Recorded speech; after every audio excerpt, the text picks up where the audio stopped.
Hi, this is Dr. Avinash here, and in this video, I am helping you out with a very important topic, adverse drug effect.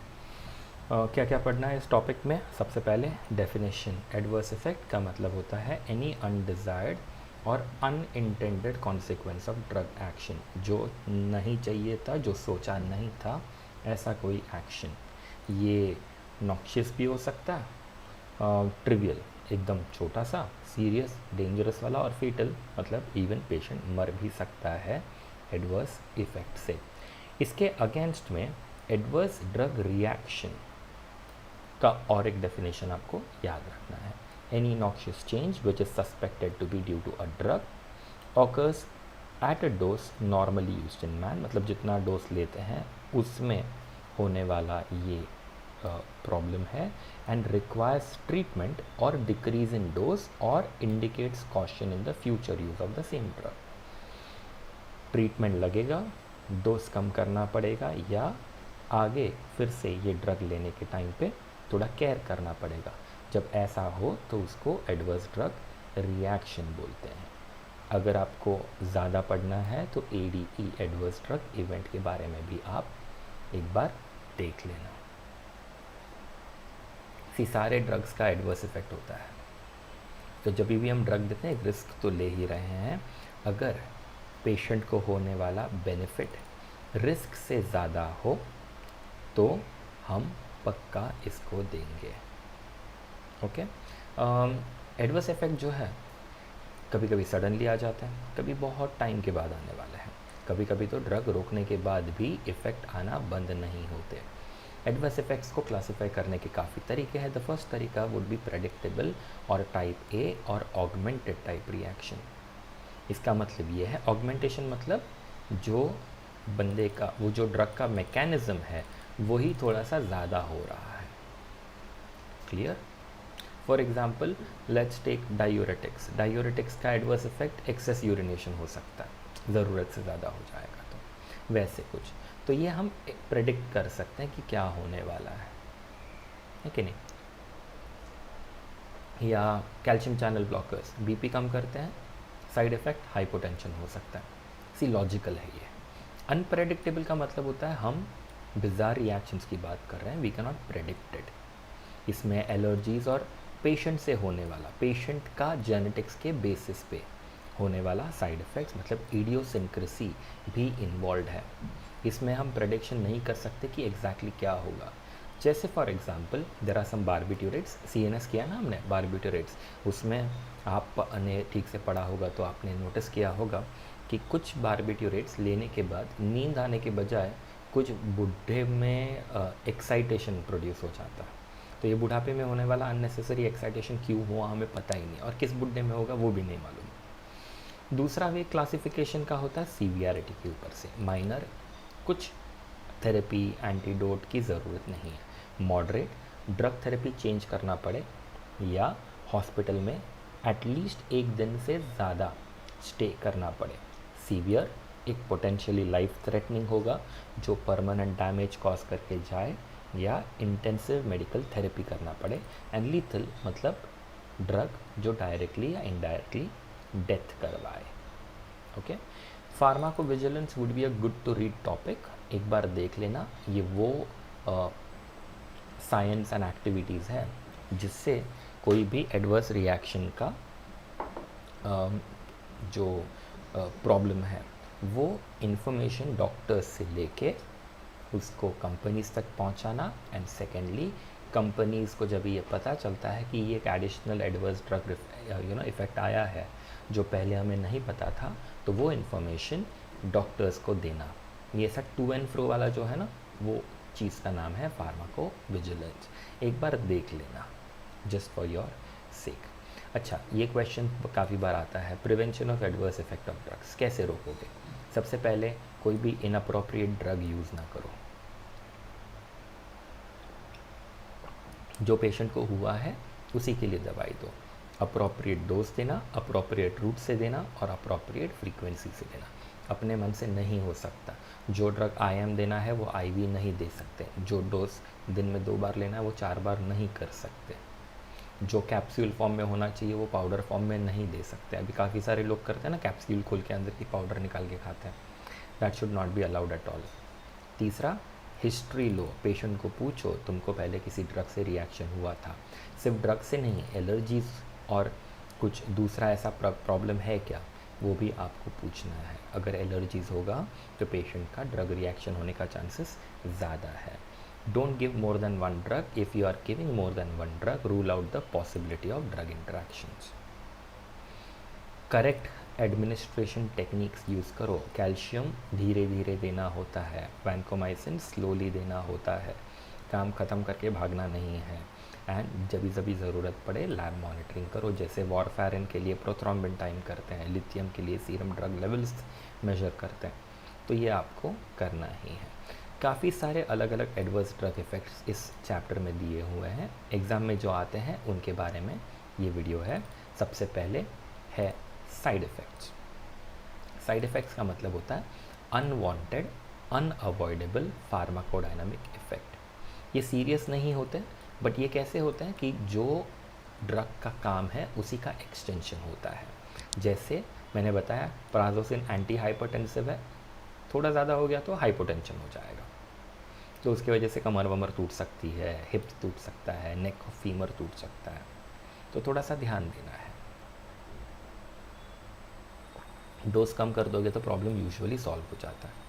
The side effect is usually on the same action as the therapeutic effect. मतलब atropine हम pre anaesthetic medication के तौर पे use करते हैं क्योंकि वो anti secretary है, पर अट्रोपिन का साइड इफेक्ट है ड्राइनेस ऑफ माउथ। ऐसा ग्लिसरल ट्राइनाइट्रेट ब्लड वेसल्स को डायलेट करके हार्ट अटैक का पेन को कम करता है, पर ब्लड वेसल्स को डायलेट करके ये postural hypotension and throbbing headache भी करता है। अब please understand that pre anaesthetic medication में एंटी सिक्रेटरी एक्शन उसका रियल एक्शन है, साइड इफ़ेक्ट नहीं है कि नहीं।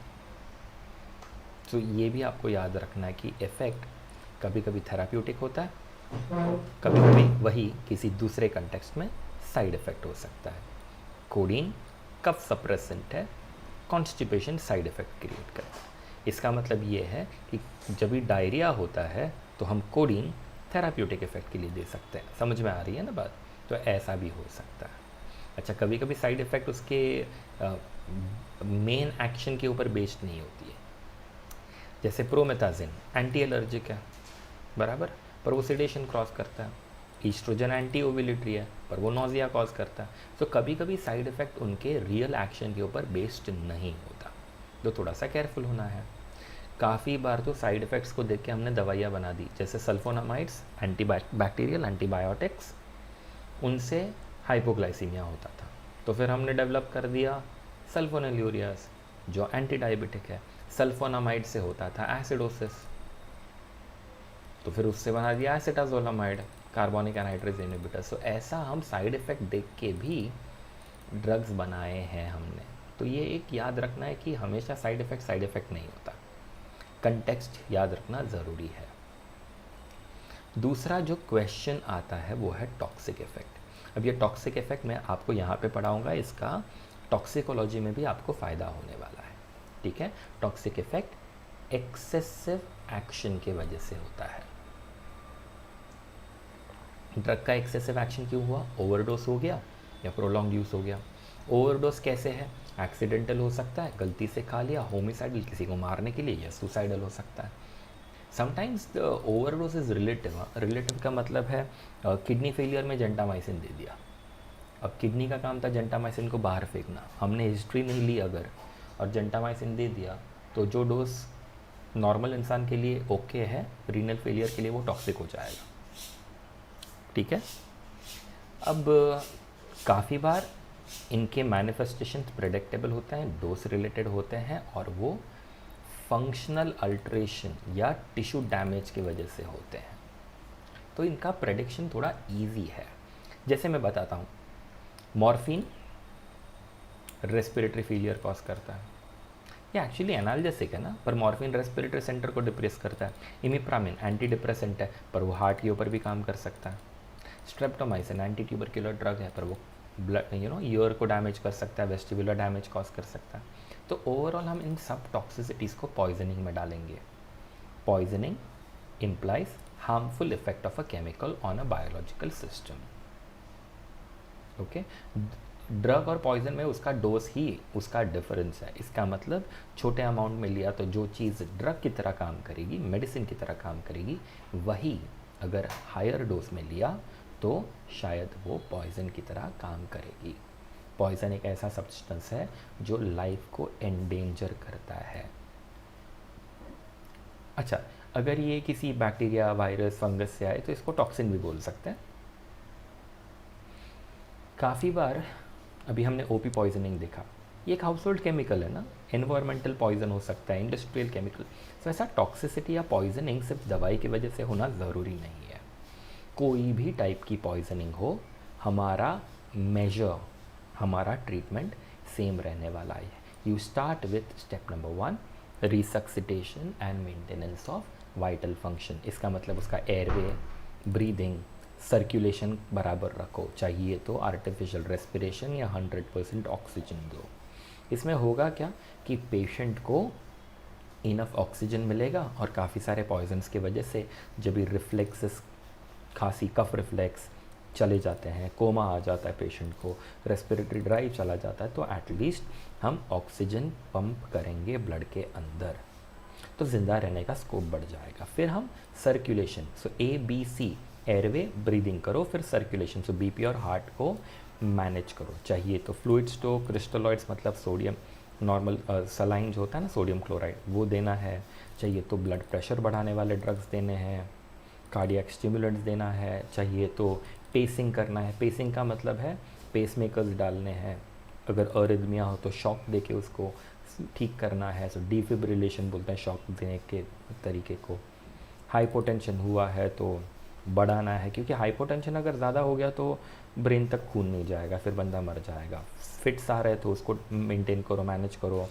टेम्परेचर को कंट्रोल करो, शुगर लेवल को मेंटेन करो. सी, एवरीथिंग इज़ जस्ट सिम्टोमेटिक. फिर आप क्या सोचोगे कि जो मेडिसिन या पॉइजन बॉडी के अंदर आया है उसके एक्सपोजर को टर्मिनेट कैसे करें. सो अगर इनहेल्ड पॉइजन है तो बंदे को फ्रेश एयर में लेके आओ. कपड़े ख़राब, कपड़ों पे पॉइजन है, कपड़े निकलवा दो पेशेंट के. अगर पेशेंट के स्किन पे पॉइजन गिरा है, आँख में पॉइजन गिरा है तो पानी से धो. अगर पेशेंट ने खा लिया है तो एक तो उसको उल्टी करवाओ, उसके लिए सिर्फ आइपेकैक है, या गैस्ट्रिक लवाज कराओ, स्टमक वॉश, ये सब हम करवा सकते हैं. अब घर में आप सॉल्ट भी यूज़ कर सकते हो फॉर इंड्यूसिंग वॉमिटिंग. अच्छा, कोमा वगैरह है पेशेंट में या हीमोडायनामिकली अनस्टेबल है तो आप पेशेंट से वॉमिटिंग मत कराओ, अदरवाइज वो बेचारा वॉमिट करेगा and then he will inhale the entire thing, है कि नहीं. So that's one thing that you will notice in this particular patient. Another thing that you should do is hemodynamically unstable रहेगा तो उसको भी मत देना, या केरोसिन पॉइजनिंग में भी नहीं देना, क्योंकि एस्पिरेशन होने का खतरा ज़्यादा है. कोरोसिव, CNS स्टिमुलेंट पॉइजनिंग और केरोसिन पॉइजनिंग में पक्का MSS करने का नहीं. अच्छा, 2 घंटे तक ही जो भी पॉइजन है वो GIT में रहता है. ओके, 2 घंटे से ज़्यादा समय अगर बीत गया होगा तो कोई पॉइंट नहीं है ये लवाज वगैरह का, तो फिर जाने दो, छोड़ दो उसको, ठीक है. जो पॉइजन रह गया उसका क्या फिर, तो उसके लिए हम सस्पेंशन देते हैं एक्टिवेटेड चारकोल का, क्योंकि एक्टिवेटेड चारकोल का लार्ज सरफेस एरिया होता है और वो पॉइजन को एब्जॉर्ब नहीं, एडजॉर्ब, सरफेस के ऊपर चिपका लेता है. अब हर एक चीज़ के लिए ये कोई रामबाण सॉल्यूशन नहीं है. हाँ, 20 से 40 ग्राम 200 ml वाटर में डाल के चारकोल दे दिया सारे पॉइजन्स, ऐसा नहीं होता. Strong acids, alkalis, metallic salts, iodine, cyanides, caustics मतलब एल्कलीज यूजुअली, ओके, जो बर्निंग करवाते हैं वैसे वाले, अल्कोहल्स, हाइड्रोकार्बन, ये सब ना चारकोल एब्जॉर्ब नहीं करता. एंड अगर 2 घंटे भी नहीं हुए तो यार लवाज कराओ पहले. एंड अगर इंटेस्टिनल ऑब्स्ट्रक्शन वगैरह है तो फिर मत कराओ, सिंपल. पॉइजन को बाहर निकालने के लिए डायूरेसिस भी कर सकते हैं. अब कुछ पॉइजन जो है वो एसिडिक यूरिन में बाहर निकल जाता है, कुछ कुछ पॉइजन जो है वो अल्कलाइन यूरिन में बाहर निकलता है। तो कभी कभी यूरिन का पीएच चेंज करना भी पॉइजन को बाहर निकालने में हेल्प करता है। मैंने आपको जो भी पैरासीटामोल पढ़ाया था तो मैंने आपको बताया था कि पैरासीटामोल का एक toxic metabolite NAPQI N acetyl P benzoquinone imine अपने लिवर के ग्लूटाथायोन सिस्टम को ओवरलोड कर देता है।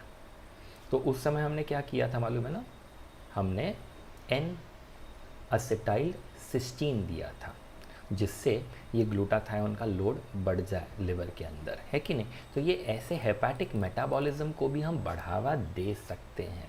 जो पॉइजन ब्लड में रहते हैं उनके लिए हीमोडायलिसिस कर लो। इसके बाद अगर कोई पॉइजन का स्पेसिफिक एंटीडोट है तो वो आएगा। देखो हमने पॉइजन का एंटीडोट 5वें नंबर पे दिया है। हाँ, पहले resuscitation, terminate the exposure, give something that absorbs the drug and lastly hastening the elimination, फिर एंटीडोट आता है। ठीक है, तो आप जब भी एग्ज़ाम लिखोगे या जब भी आपको ऐसे पेशेंट्स मिलेंगे तो आप प्लीज़ सेम पैटर्न फॉलो करना। नेक्स्ट पॉइंट जो आपको याद रखना है वो है इंटॉलरेंस। इंटॉलरेंस का मतलब होता है कम डोज में भी साइड इफ़ेक्ट्स आ जाना। Characteristic toxic effects at therapeutic dose.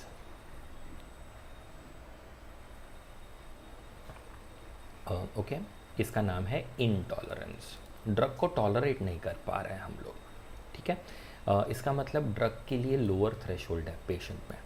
अब ये पेशेंट टू पेशेंट का वेरिएशन है, इसमें आप प्रेडिक्ट नहीं कर सकते। 2 एग्जाम्पल्स याद रख लेना कोई भी और एग्ज़ाम में लिख देना, उसके मार्क्स मिल जाएंगे आपको। 5वां पॉइंट है इडियोसिंक्रेसी। जैसे मैंने बताया कुछ बारबिट्यूरेट्स एक्साइटमेंट क्रिएट करता है। क्विनीन या क्विनिडीन कभी कभी क्रैम्प्स और डायरिया क्रिएट करता है। क्लोरामफेनिकॉल कुछ लोगों में अप्लास्टिक अनीमिया क्रिएट करता है। क्यों हुआ? क्योंकि पेशेंट का जेनेटिक्स वैसे था। उन लोग ने ड्रग के खिलाफ एबनॉर्मल रिएक्टिविटी किया है। अब ऐसे पेशेंट्स काफ़ी कम होते हैं और ये काफ़ी अनकैरेक्टरिस्टिक रिएक्शंस होते हैं। ऐसे हम प्रेडिक्ट भी नहीं कर सकते, ये बिज़ार है, ये इंडिविजुअल के लिए स्पेसिफिक होते हैं, इसीलिए इसका प्रेडिक्शन करना नामुमकिन होता है। छठा पॉइंट इस चैप्टर में है ड्रग एलर्जी या hyper sensitivity reactions. The reason why I will not be teaching you hyper sensitivity reaction is because ये मैंने आपको पैथो में भी बताया है और माइक्रोबायो में भी बताया है, जहाँ पे मैंने टाइप 1, टाइप 2, टाइप 3 रिएक्शंस दिखाया आपको और टाइप 4 रिएक्शंस दिखाया है कि नहीं। वो सेम ही है। यहाँ पे एलर्जन की जगह पे ड्रग लिखना है और हर एक में एक एक दो ड्रग्स के नाम याद रख लेना। ड्रग एलर्जी का ट्रीटमेंट मैं पढ़ाऊँगा आपको क्योंकि ये इम्पॉर्टेंट है। जो भी ऑफेंडिंग ड्रग है उसको तुरंत रोको। स्किन रैश अगर हो रही है वो ऑटोमेटिकली इसके बाद चली जाएगी।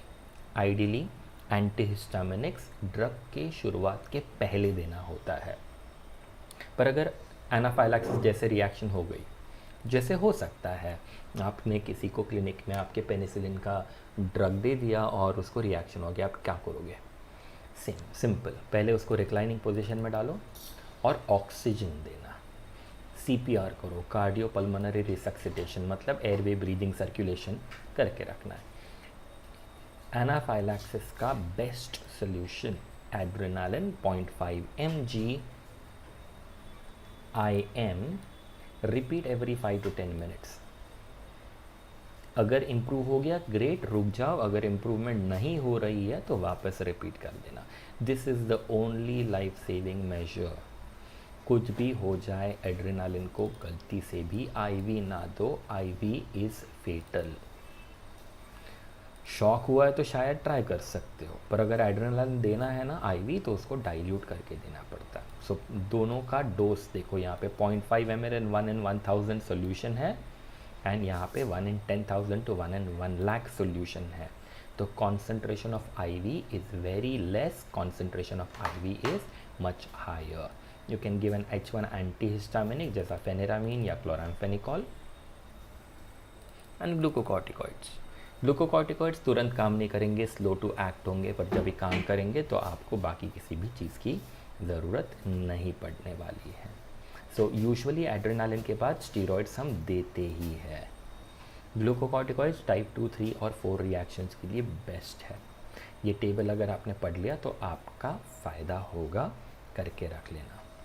काफ़ी सारे ड्रग्स के लिए हम स्किन टेस्ट करते हैं, इससे हम पता लगा सकते हैं पेशेंट रिएक्ट करने वाला है कि नहीं करने वाला। The next thing that you should do from this chapter is photo sensitivity. नाम में ही है स्किन का reactions because of drug and exposure to ultraviolet radiation, मतलब धूप में जाने की वजह से होने वाला कुछ रिएक्शन। पहला है फोटोटॉक्सिक, दूसरा है फोटो एलर्जिक रिएक्शन। दोनों एक्सप्लेन करते हैं। चलो, होता क्या है फोटोटॉक्सिक में? ड्रग या उसका मेटाबोलाइट ब्लड में से घूमते घूमते स्किन में आता है। स्किन में आने के बाद इसके ऊपर लाइट गिरती है और वो एक फोटोकेमिकल रिएक्शन के तहत चेंज कर देता है। ओके अब ये फोटोकेमिकल रिएक्शन की वजह से जो प्रोडक्ट बना उसके वजह से फोटो बायोलॉजिकल रिएक्शन होता है। मतलब फोटोकेमिकल रिएक्शन के बाद ये ड्रग टिश्यू डैमेज करने लगेगा, तो सनबर्न जैसा कुछ होने लगेगा, रेडनेस, इडीमा, वेसिकल्स आने लगेंगे, ब्लिस्टर्स बनने लगेंगे। इसके बाद एक हाइपर पिगमेंटेशन लाइक पैच बनने लगता है वहाँ पे, फिर वहाँ का स्किन गिरने लग जाता है, दैट इज डिस्क्वामेशन। क्लियर? जितना ज़्यादा डोज उतना ज़्यादा problem. MCQ, shorter wavelength of ultraviolet light are responsible. Clear? Drugs are tetracycline and other tar products. ये अक्यूट फोटोटॉक्सिक रिएक्शन होते हैं, और क्रॉनिक वालों में इतने सारे एग्जाम्पल है, कोई भी दो याद रख लेना। अब इसमें ड्रग खुद स्किन के अंदर गया, वहाँ पे उसने खुद रिएक्शन में पार्टिसिपेट किया, फोटोकेमिकल रिएक्शन में, और फिर उसने खुद से फोटोबायोलॉजिकल रिएक्शन करके टिश्यू डैमेज किया। फोटो एलर्जिक रिएक्शन में ड्रग या उसका मेटाबोलाइट स्किन में जाके cell mediated immune response create करता है। MCQ, इस रिएक्शन के लिए longer wavelength of light important है। पेशेंट आपके क्लिनिक में क्या बोल के आएगा? पैप्युलर या eczematous contact dermatitis like picture. इसका ना चाहिए तो आप गूगल इमेज में देख लेना, बहुत क्लासिकल है। एंटीबॉडीज़ भी आ सकते हैं, पर यूजुअली अगर एंटीबॉडीज़ आएंगे ना तो वो फ्लेयर, इचिंग, व्हील वाला रिस्पॉन्स आएगा, जो पैथो में पढ़ा था हमने वो वाला। और इसमें ना स्मॉल डोज भी रिएक्शन करवा सकता है। एग्जाम्पल्स कोई भी 2 या 3 याद रखने हैं आपको। जब भी आपको पता है कि आप ऐसे दवाइयाँ दे रहे हो जिससे फोटोकेमिकल रिएक्शन हो सके, आपको बोलना है कि भैया सन में मत जाओ, या अगर सूरज की रोशनी में जाने ही वाले हो तो ढेर सारा सनस्क्रीन लगाओ।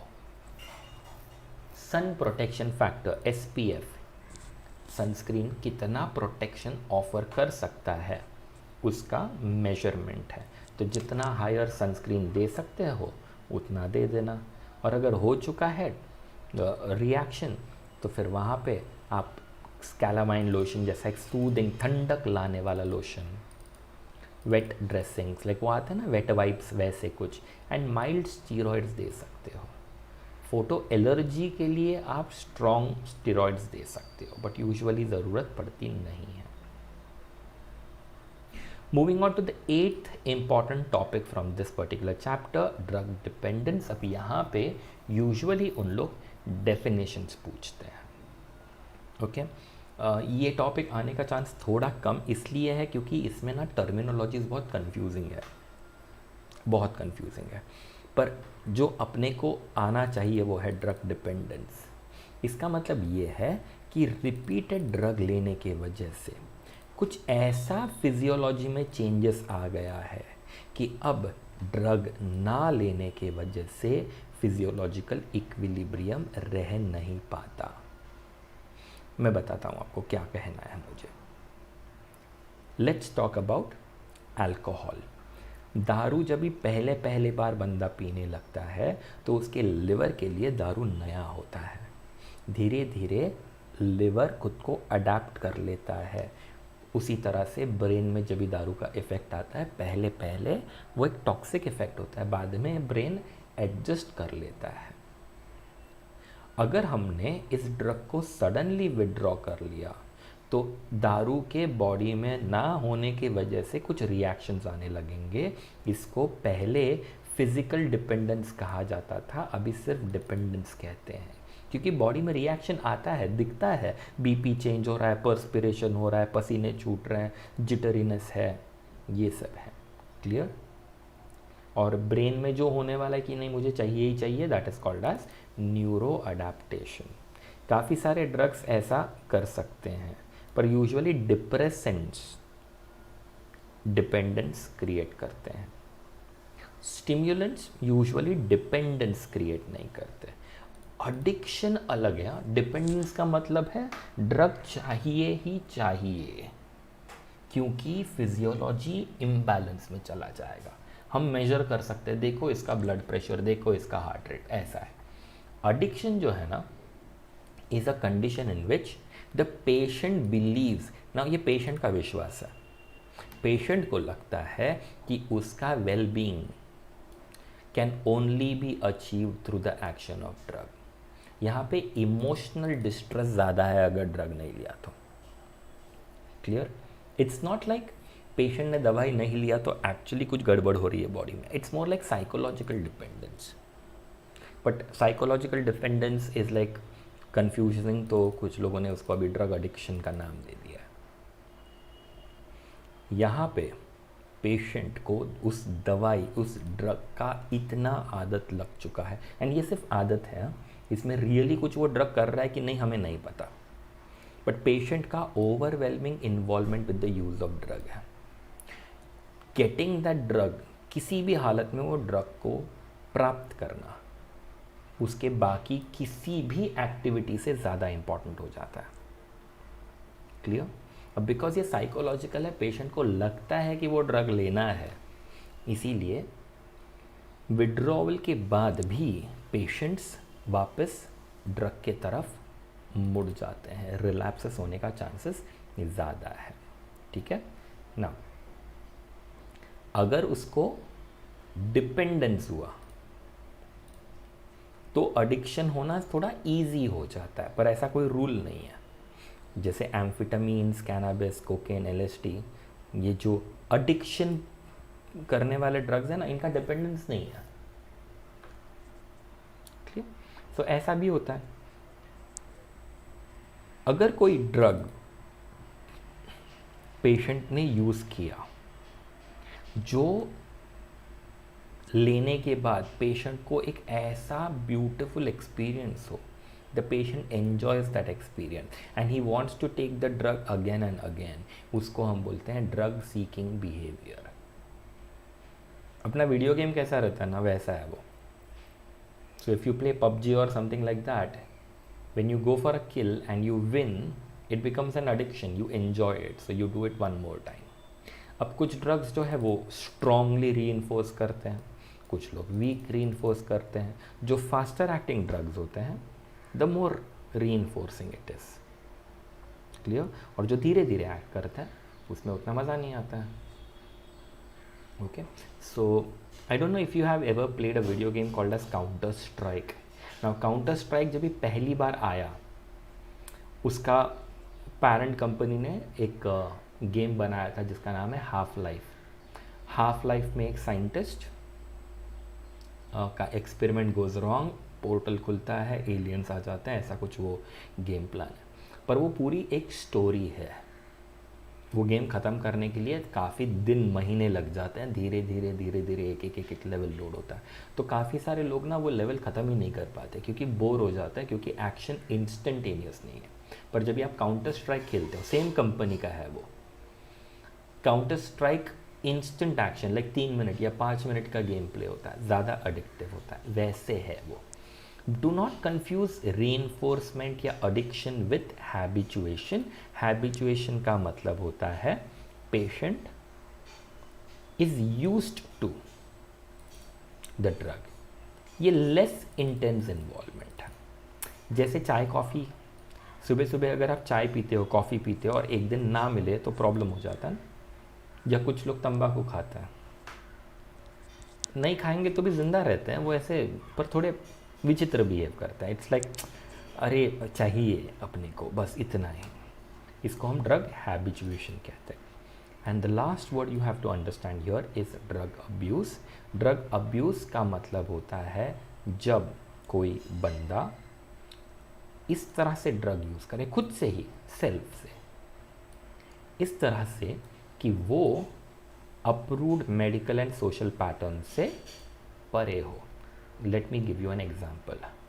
अगर आज सी और 18+ now, you are technically an adult, if you have a glass of alcohol, बाहर जाके दारू पी के आओ घर पे, तो तुम्हारे माँ बाप तुमको पकड़ के धोएंगे, क्योंकि ये सोशली और मेडिकली इंडिया में अप्रूव्ड नहीं है। पर अगर आप ऑस्ट्रेलियन होते और आप अल्कोहल पी के नहीं आते, तो शायद आपके माँ बाप आपको धोते, क्योंकि आप सोशली एक्सेप्टेबल नॉर्म से डिविएट हो रहे हो। सी, अल्कोहल बाय इटसेल्फ एडिक्शन है कि नहीं है, इम्पॉर्टेंट नहीं है। अच्छा है कि नहीं है, वो अलग बात है। When I say drug abuse, I mean to say जो मेडिकली अलाउड है, जो सोशली अलाउड है, उससे ज़्यादा लेना। अब आजकल आप इंडिया में भी देख रहे होंगे, दारू पीना फैशन बन गया है। धीरे धीरे ये भी चेंज होएगा, तो जब चेंज होगा तभी देख लेंगे। But as of now the example that I gave you is valid. दो टाइप का ड्रग अब्यूज़ दिखता है, एक है कंटिन्यूस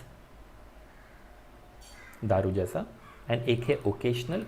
ओकेशनल का मतलब होता है कभी कभी लिया जाने वाला drug, on and off. Okay, so binge drinking, ये गणपति विसर्जन के टाइम पे वगैरह दारू पीना, that is called as occasional use. इसके अलावा ये चैप्टर में से आपको कुछ भी चीज़ पढ़ने का आई डोंट थिंक ज़रूरत है। Still go through the question bank and let me know if you have any doubt whatsoever, and I will be more than happy to help you. Okay, let me know if there's any help required. I will get back to you with that. Finish this, be ready with this. I will see you in the next video. Till then, take care. Bye bye.